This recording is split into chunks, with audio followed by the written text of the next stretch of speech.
नमस्कार, राजस्थान स्पेशल देख रहे हैं आप। मैं हूं आपके साथ नेहा दुबे। अजमेर में स्पोर्ट्स कॉलेज की स्थापना और एथलेटिक्स अकादमी की घोषणा पर विधानसभा अध्यक्ष वासुदेव देवनानी का अभूतपूर्व स्वागत एवं अभिनंदन किया गया।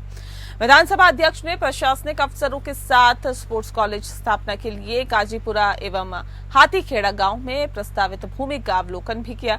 इस अवसर पर विधानसभा अध्यक्ष वासुदेव देवनानी ने कहा कि राज्य सरकार खेलों के विकास के लिए निरंतर काम कर रही है। राजस्थान को खेलों के क्षेत्र में शीर्ष पर लाने के लिए नए विजन के साथ काम किया जा रहा है। राजस्थान में प्रत्येक खेल के लिए विश्व स्तरीय सुविधाएं विकसित की जा रही है। राजस्थान सरकार इसी नीति के तहत अजमेर में भी खेलों को नए सिरे से परिभाषित कर सुविधाओं का विकास किया जा रहा है। राज्य बजट में अजमेर के लिए नए स्पोर्ट्स क्लब और नए स्पोर्ट्स कॉलेजेस की घोषणा भी की गई है। ये स्पोर्ट्स कॉलेजेस नए खिलाड़ी तैयार करेंगे और बता दें आपको कि स्पोर्ट्स कॉलेज खेल से संबंधित नए रोजगार भी उपलब्ध कराएगा। इसी तरह एथलेटिक्स अकादमी राज्य में अजमेर को नया मुकाम देगी।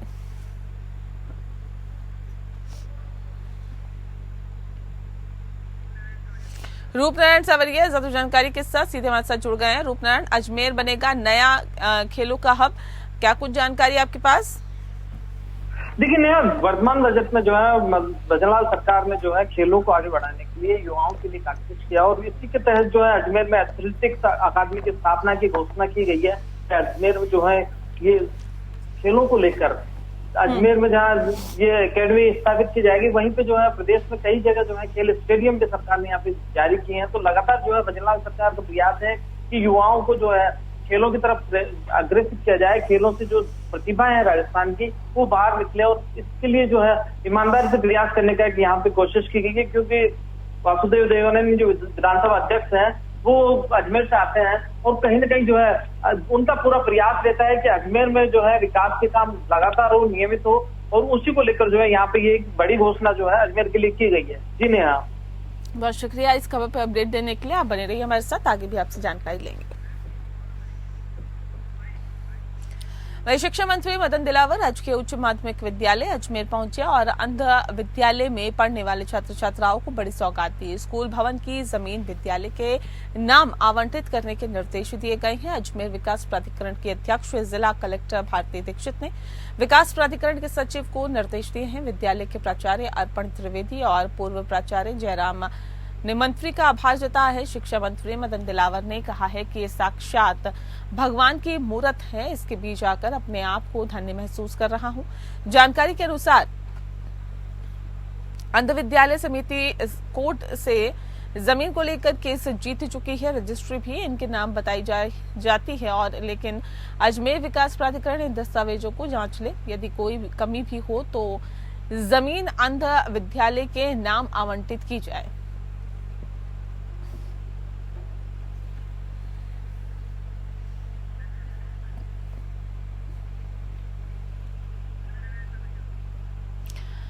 तो बता दें आपको कि जो दरअसल ये मामला है वो अजमेर का बताया जा रहा है। शिक्षा मंत्री मदन दिलावर राजकीय उच्च माध्यमिक विद्यालय अजमेर पहुंचे और पहुंचकर उन्होंने क्या कुछ सौगात दी है। ज्यादा जानकारी के साथ रूपनारायण सवरिया हमारे संवाददाता सीधे हमारे साथ जुड़े हुए हैं। रूपनारायण, जानना चाहेंगे अजमेर पहुंचने के बाद मंत्री जो शिक्षा मंत्री हैं मदन दिलावर, उन्होंने क्या कुछ कहा, किस तरह की घोषणाएं की, किस तरह की नई सौगातें दी? मैं यहाँ बताना चाहूंगा कि अंध विश्वविद्यालय को जो है यहाँ पे जमीन आवंटन का मामला था और काफी लंबे समय से जो है चल रहा था और इसकी मांग जो है निरंतर इस विद्यालय के आने वाले प्राचार्यों ने, जाने वाले प्राचार्य जितने भी गए उन्होंने भी किया और वर्तमान के जो प्राचार्य उन्होंने भी किया। तो यहाँ पे एक बड़ी सौगात जो है शिक्षा मंत्री ने इस अंध विद्यालय को दिया, अंध विद्यालय को दिया है। और यहाँ पे जो है जब वो वहां पहुंचे तो उन्होंने कहा कि अंध विद्यालय में जब मैं आया हूँ तो मेरी अंतरात्मा से ऐसा लग रहा है जैसे मैं किसी भगवान के मंदिर में आ गया हूँ और एक ऐसा माहौल यहाँ पे देखने को मिला कि इन बच्चों के साथ जो है रहना या इनको शिक्षित करना एक बड़ी बात है। और यहाँ पे जो है उन्होंने अजमेर विकास प्राधिकरण को भी निर्देशित करते हुए कहा कि अजमेर प्राधिकरण विकास जो है वो देखे कि इनके जो जमीन आवंटन का मामला है उसमें जो है कोई कमी नहीं रहनी चाहिए और जो जमीन की बड़ी सौगात यहाँ पे देते हुए जो है शिक्षा मंत्री मदन दिलावर काफी प्रफुल्लित नजर आए और उन्होंने जो है आत्मविश्वास के साथ उनके जो प्राचार्य थे उन्होंने आभार व्यक्त किया कि लंबे समय से ये मांग थी और ये विद्यालय जो है काफी लंबे समय से चल रहा था, लेकिन ये जो जमीन थी उस पर कहीं ना कहीं प्रॉब्लम आ रही थी, तो वो सारी समस्याओं को दूर करते हुए जो है अब एक बड़ी सौगात यहाँ पे शिक्षा मंत्री ने दी है। जी नेहा। बहुत शुक्रिया आपका रूपनारायण इस खबर पर अपडेट देने के लिए। आप बने रहिए हमारे साथ। वही भाजपा प्रदेश अध्यक्ष सीपी जोशी ने बांसवाड़ा में वृहद जिला कार्य समिति बैठक में जिले का भाजपा पदाधिकारियों और कार्यकर्ताओं के साथ संवाद कर जरूरी दिशा निर्देश दिए। आगामी दिनों में पार्टी ने जो कार्यक्रम तय किए हैं उन्हें लेकर रचना बनाई और व्यापक रूप से उन कार्यक्रमों को करने का फैसला लिया गया। इसके पहले उन्होंने गुरु पूर्णिमा के अवसर पर त्रिपुरा सुंदरी सिद्धिविनायक, आमलिया गणेश मंदिर, तलवाड़ा और बणेश्वर धाम में दर्शन और साधु संतों का आशीर्वाद लिया। प्रदेशवासियों की खुशहाली एवं समृद्धि के लिए प्रार्थना की। उन्होंने त्रिपुरा सुंदरी में वृक्षारोपण भी किया।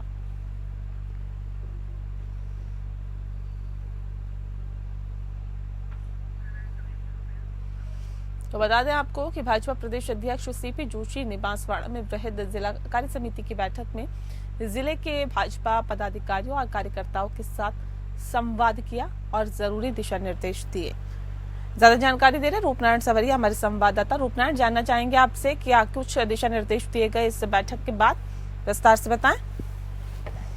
प्रदेशाध्यक्ष ने जो है जिला कार्य समिति की बैठक ली और जिला कार्य समिति में आए हुए कार्यकर्ताओं से जो है आह्वान किया कि जो प्रदेश सरकार की और केंद्रीय सरकार की योजनाएं हैं वो योजनाएं ज्यादा से ज्यादा आम लोगों तक पहुंचाए। जिन योजनाओं पे काम कार्यकर्ताओं करना है उन पे किस तरीके से काम किया जाए, इसकी व्यूह रचना पे उन्होंने यहाँ पे पूरी चर्चा कार्यकर्ताओं से की, क्योंकि कई प्रोग्राम जो है केंद्र से आते हैं, जैसे अभी माँ के नाम एक पेड़ लगाना हुआ या फिर अन्य कोई कार्यक्रम जो है लगातार भारतीय जनता पार्टी के कार्यकर्ता चलाते आ रहे हैं और वही चल रहा है। तो इनमें जो है कार्यकर्ताओं को किस तरीके से जो अपनी भागीदारी सुनिश्चित करनी है और किस तरीके से जो आमजन तक उन योजनाओं को और उन कार्यक्रमों को पहुंचाना, उसके सारी जो है खुलकर यहाँ पे निर्देशित करते हुए नजर आए प्रदेशाध्यक्ष सीपी जोशी। साथ ही में जो उन्होंने यहाँ पे, क्योंकि गुरु पूर्णिमा का पर्व था और गुरु पूर्णिमा पे उन्होंने जो है कई मंदिरों में जाकर जो है मत्था टेका और प्रदेश की खुशहाली की कामना की। जी नेहा। जी, बहुत शुक्रिया इस खबर पर अपडेट देने के लिए रूपनारायण। आप बने रहिए हमारे साथ, आगे भी आपसे जानकारी लेते रहेंगे।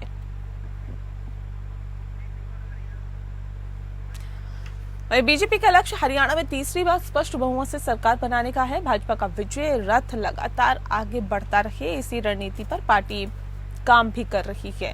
चुनाव के विजय संकल्प को मद्देनजर रखते हुए हरियाणा भाजपा प्रभारी और भाजपा राजस्थान पूर्व प्रदेश अध्यक्ष डॉक्टर सतीश पुनिया ने 24 जुलाई तक अपने 7 दिवसीय हरियाणा प्रवास के दौरान कार्यकर्ताओं में नई ऊर्जा और जोश का संचार किया है। इस कार्यकाल में आपको बता दें कि इसी कड़ी में सतीश पुनिया शनिवार को रोहतक प्रवास पर पहुंचे और यहां पर उन्होंने विशेष कोर ग्रुप की बैठक ली। इस बैठक में पुनिया ने पदाधिकारियों से खुलकर बातचीत की और उनके मन को भी टटोला। पार्टी कार्यालय कमंगल, बता दें आपको कि पार्टी कार्यालय मंगल कमल में विधानसभा चुनाव की तैयारियों की रूपरेखा और अब तक हुए कार्यों की समीक्षा की है और आगामी कार्यक्रमों पर विस्तार से चर्चा की तथा जरूरी दिशा निर्देश भी दिए। बैठक में पदाधिकारी भी चुनाव जीतने संबंधी अपने विचार रखे और प्रभारी को विश्वास दिलाया कि विधानसभा चुनाव में वे पूरी ताकत लगाकर कमल का फूल खिलाएंगे।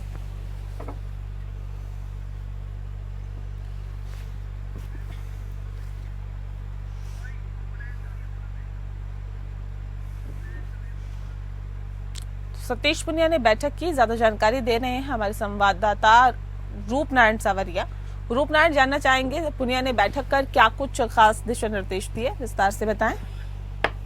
मैं बताना चाहूंगा कि सतीश पुनिया जो है उन्हें प्रभारी लोकसभा चुनाव में बनाया गया था। हालांकि लोकसभा चुनाव में जो है भारतीय जनता पार्टी को सीटें काफी मिली थी, 5 सीटें मिल पाई, 5 जो है चली गई, लेकिन जो है केंद्रीय नेतृत्व में पूरा विश्वास जो है प्रदेश राजस्थान के पूर्व प्रदेश अध्यक्ष सतीश पुनिया पे जताते हुए पुनः जो है अभी वर्तमान में वहाँ का प्रभारी बनाया, क्योंकि विधानसभा चुनाव वहाँ करीब है और वहाँ पे जो है लगातार पुनिया मेहनत करते आ रहे हैं। लोकसभा चुनाव में भी उन्होंने काफी अच्छा काम किया था और प्रधानमंत्री और अमित शाह की जो सभाएं हुई थी उनमें काफी लोगों के साथ जो है सफलता के साथ देखा गया था कि उनके जो प्रयास थे उन्हीं के तहत जो है बड़ी सभाएं वहाँ पे सफल हो पाई। इसी को लेकर जो है यहाँ सतीश पूनिया देखिए पार्टी के लिए जो है लगातार प्रयास कर रहे हैं। लोकसभा चुनाव में किया, हालांकि नतीजे सही नहीं आए, लेकिन विधानसभा में जो है लगातार वो लगे हुए हैं और इसी कड़ी में जो विधानसभा में यहाँ पहुंचे हैं लोगों के कार्यकर्ताओं के बीच, और कार्यकर्ताओं को जो है मंत्र दिया है, जीत का मंत्र दिया कि किस तरीके से जो है विधानसभा चुनाव में भारतीय जनता पार्टी को जीत दिलाएंगे। साथ ही जो कार्यकर्ताओं का मन यहाँ पे टटोलने का उन्होंने प्रयास किया है कि कार्यकर्ता क्या सोच रहा है, कार्यकर्ता कहीं हताश तो नहीं है,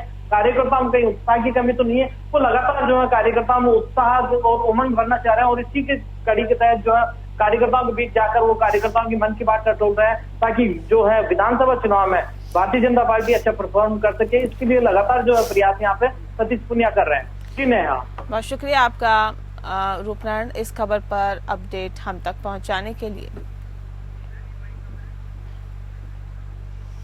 और चलिए इस बीच एक बड़ी खबर का रुख करते हैं। बड़ी खबर इस वक्त की कावड़ नेम प्लेट पर सुप्रीम कोर्ट का बड़ा फैसला सामने आया है। नेम प्लेट विवाद पर सुप्रीम कोर्ट ने योगी सरकार को झटका दिया है। बता दें आपको, सुप्रीम कोर्ट ने लगाई है नेम प्लेट पर रोक और अंतरिम रोक ये लगा दी गई है। दुकानदार को नाम बताने की जरूरत नहीं है, सुप्रीम कोर्ट ने कहा, और दुकानदारों को पहचान बताने की जरूरत नहीं है। सुप्रीम कोर्ट ने ये अपना फैसला दिया है। नेम प्लेट लगाने से दुकानदारों की आर्थिक मृत्यु हो जाएगी, ये कहना है सुप्रीम कोर्ट का। यूपी, उत्तराखंड और मध्य प्रदेश सरकार को नोटिस जारी किया गया है।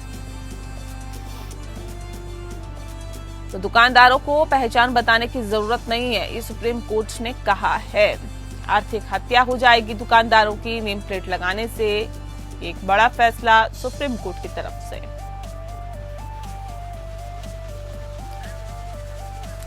विवेक सिंह चंदेल ज्यादा जानकारी के साथ सीधे हमारे साथ फोन लाइन पर जुड़ गए हैं। विवेक, क्या कुछ कहा सुप्रीम कोर्ट ने, विस्तार से बताएं।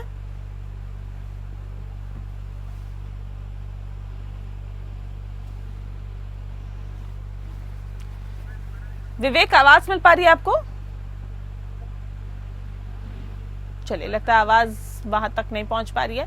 एक बार फिर से हम संपर्क साधने की कोशिश करेंगे, लेकिन फिलहाल बता दें आपको कि दुकानदारों को नाम बताने की जरूरत नहीं है, ऐसा कहा है सुप्रीम कोर्ट ने। तो बड़ी खबर इस वक्त ये कि जिस तरह से नेम प्लेट लगाने से दुकानदारों की आर्थिक मृत्यु हो जाएगी, ये बात सुप्रीम कोर्ट की तरफ से कही गई है। विवेक सिंह चंदेल ज्यादा जानकारी के साथ सीधे हमारे से जुड़ गए। विवेक, क्या कहा सुप्रीम कोर्ट ने, विस्तार से बताएं। हेलो जी विवेक, आवाज मिल पा रही है आपको? हाँ बिल्कुल बिल्कुल, अपना बताइए, सुप्रीम कोर्ट का क्या कुछ आदेश आया है, विस्तार से बताएं सर। दरअसल सुप्रीम कोर्ट ने आज जो सुनवाई के दौरान जो याचिकाकर्ता थे उनकी दलील सुनी। याचिकाकर्ताओं की तरफ से बार बार कहा गया कि जो ये आदेश है वो संविधान के अनुच्छेद का उल्लंघन करता है। एक तो ये कि उनके सीधा जो याचिकाकर्ता थे उनके वकीलों की तरफ से ये कहा गया कि इस तरह के आदेश कहीं न कहीं जो आर्थिक डेथ, जो इकोनॉमिक डेथ की बात कही उन्होंने कि अगर ऐसा किया जाता है तो उन लोगों के लिए वो जो इकोनॉमिक डेथ है इस तरफ ले जा रहे हैं और ये अस्पृश्यता को भी आगे बढ़ाने वाला है। ऐसे में जब सुनवाई हो रही थी तो दोनों पक्षों की तरफ से, दूसरे पक्ष की तरफ से कोई अवेलेबल नहीं था, जो कि कोर्ट ने कहा था। कोर्ट ने 3 बार ये पूछा कि क्या रिस्पोंडेंट की तरफ से कोई मौजूद है, लेकिन उनकी तरफ से कोई मौजूद नहीं था। इसके बाद कोर्ट ने नोटिस जारी करते हुए फिलहाल के लिए जो मुजफ्फरनगर पुलिस की तरफ से जो आदेश जारी किया गया था उस पर फौरी तौर पर रोक लगा दी है और शुक्रवार तक इस मामले में मध्य प्रदेश सरकार को, उत्तर प्रदेश सरकार को और उत्तराखंड सरकार को अपना जवाब दाखिल करना और शुक्रवार को इस मामले पर सुनवाई होगी। क्योंकि देखा जाए तो जो ये आदेश था वो मुजफ्फरनगर पुलिस की तरफ से एक आदेश जारी किया है जिसमें ये कहा गया था कि जो दुकानदार हैं कांवड़ यात्रा का जो रूट है उस रूट को उस रूट पे जितने भी रेहड़ी और पटरी वाले हैं वो जो ओनर का नाम और जो कर्मचारी हैं उनका नाम और नंबर उसमें डिस्प्ले करेंगे, जिसको बाद में फिर यूपी सरकार की तरफ से एक ओरल अनाउंसमेंट के थ्रू सबको लागू करने के लिए कह दिया था। उसी को सुप्रीम कोर्ट में चुनौती दी गई थी। तो आज सुप्रीम कोर्ट ने मुजफ्फरनगर पुलिस का जो आदेश था जिसमें कि ये कहा गया था कि जो कांवड़ यात्रा के मार्ग वाले रेहड़ी पटरी वाले हैं वो स्वेच्छा से अपने कर्मचारियों और ओनर का नाम डिस्प्ले करें, उस पर फिलहाल के लिए रोक लगा दी है। बहुत शुक्रिया आपका विवेक, तमाम जानकारी हम तक पहुंचाने के लिए। तो एक बड़ा झटका यहाँ पर यूपी सरकार, उत्तराखंड सरकार और मध्य प्रदेश सरकार को मिला है। राजस्थान के अन्य जिलों की तरह सूर्य नगरी जोधपुर में भी गुरु पूर्णिमा के अवसर पर गुरु परंपरा का निर्वहन करते हुए लोग नजर आए। बता दें आपको, गुरुजनों के सम्मान के अलावा मंदिरों में दर्शन इत्यादि करके इस पुनीत अवसर का आनंद उठाया गया। गुरुपीठों से लेकर राम द्वार और दरबार धाम पर श्रद्धालु ने उत्साह के साथ दर्शन कर गुरु पूर्णिमा का पर्व मनाया। गुरु पूर्णिमा महोत्सव के अवसर पर गुरुजनों के प्रति निष्ठा और आस्था प्रकट करते हुए जोधपुर की प्रमुख गुरु पीठों पर गुरु पूर्णिमा का पर्व मनाया गया।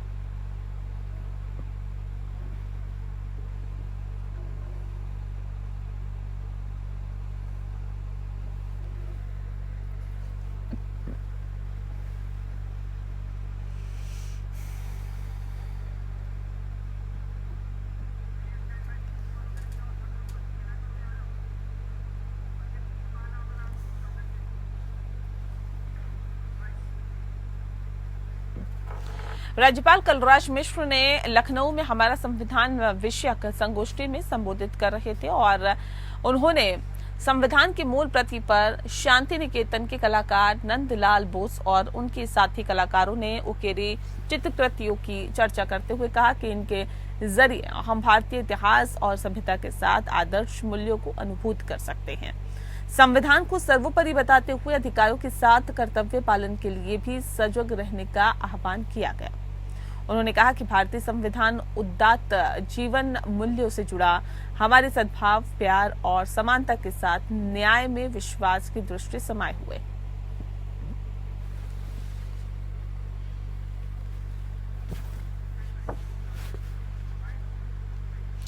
राजस्थान के प्रसिद्ध आश्रमों में शामिल हर भावता आश्रम में गुरु पूर्णिमा पर हर्षोल्लास के साथ मनाई गई। गुरु पूजन के साथ ही विशेष आयोजन का शुभारंभ किया गया। इससे पूर्व आश्रम की विशेष सजावट की गई है। गुरु पूर्णिमा पर्व पर सुबह से देश के कोने कोने से श्रद्धालुओं की भारी भीड़ उमड़ी। इस दौरान विशाल भंडारे का आयोजन भी किया गया। सूबे के मुख्यमंत्री भजन लाल ने बालकानंद महाराज को 3100 नगद और शॉल ओढ़ाकर बधाई दी। बता दें आपको कि मुख्यमंत्री की बधाई को तहसीलदार नरेश गुर्जर ने पढ़कर सुनाया।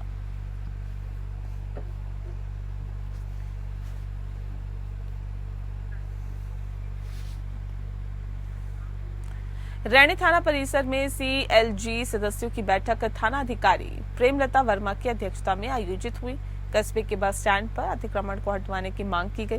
वहीं अपराध और अपराधियों की सूचना समय पर दें और थाना अधिकारी ने सीएलजी सदस्यों से अपील की है कि सदस्यों ने रैणी बस स्टैंड पर अतिक्रमण, शराब पीकर उत्पात मचाने वालों पर कठोर कार्रवाई आदि की मांग की है, जिस पर थाना अधिकारी ने उचित कार्रवाई का आश्वासन दिया।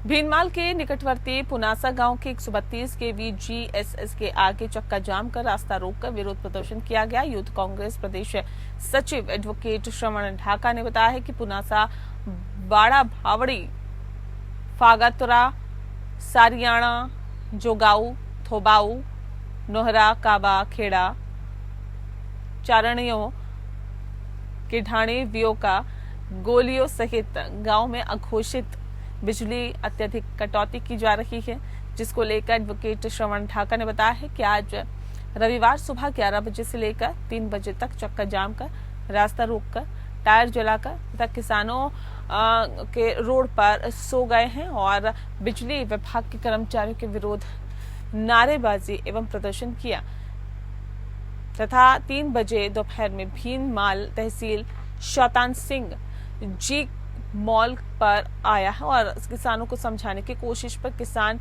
नहीं माने और विरोध करने लगे।